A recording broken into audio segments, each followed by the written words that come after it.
अगर आपको औरंगजेब का कबर तोड़ना है तो बेशक तोड़िए। आपको किसने रोका? आपकी सरकार है, केंद्र में और महाराष्ट्र में आपकी सरकार है, गृह मंत्री आपके हैं, महाराष्ट्र में मुख्यमंत्री आपके हैं। आप जाइए, हाथ में फावड़ा बिवड़ा लेकर उधर जाइए और तोड़ दीजिए।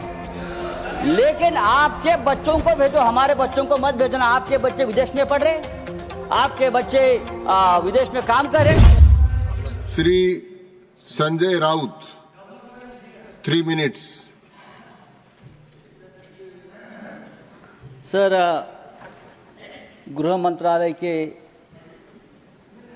ऊपर हम चर्चा कर रहे हैं, लेकिन मैं देख रहा हूं बहुत से हमारे सदस्य ने औरंगजेब पर चर्चा की। क्या दिन आए हैं कि इस सदन में, इस उच्च सदन में औरंगजेब के ऊपर लोग चर्चा कर रहे हैं, और उसके लिए मैं मानता हूं जिम्मेदार सर हमारा गृह मंत्रालय है। अगर समय रहते 3 मिनट तो मेरे पास है, वो तो मुझे बोलने दीजिए। अगर गृह मंत्रालय ने, देश के गृह मंत्रालय ने ऐसी जो ताकतें हैं, जो बार बार इस देश में औरंगजेब का नाम लेकर इस देश में अस्थिरता पैदा करने की कोशिश की, उसमें कुछ लोग ऐसे हैं जो महाराष्ट्र में मंत्री है, जो केंद्र में उच्च पदों पर है, तो उनको अगर हम रोके नहीं तो ये देश एक नहीं रहेगा, ये देश अखंड नहीं रहेगा। देश में एकता और अखंडता कायम रखने का काम ये गृह मंत्रालय का है। लेकिन मैं देखता हूं सर, कुछ सालों से इस देश को पुलिस स्टेट बना दिया है, पुलिस स्टेट। और उनका काम क्या है कि विरोधियों को कमजोर करना, पॉलिटिकल पार्टियों को तोड़ना, यह गृह मंत्रालय का काम है हर जगह। एमपी विधायक, उनको खरीदने के लिए पुलिस की मदद देना।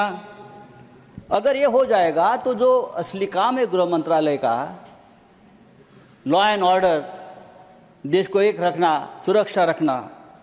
एक मणिपुर कल तक जल रहा था, लेकिन अब महाराष्ट्र को भी जला दिया, महाराष्ट्र को जला दिया। नई लाशें बिछाने के लिए गड़े मुर्दे आपने उखाड़ दिए,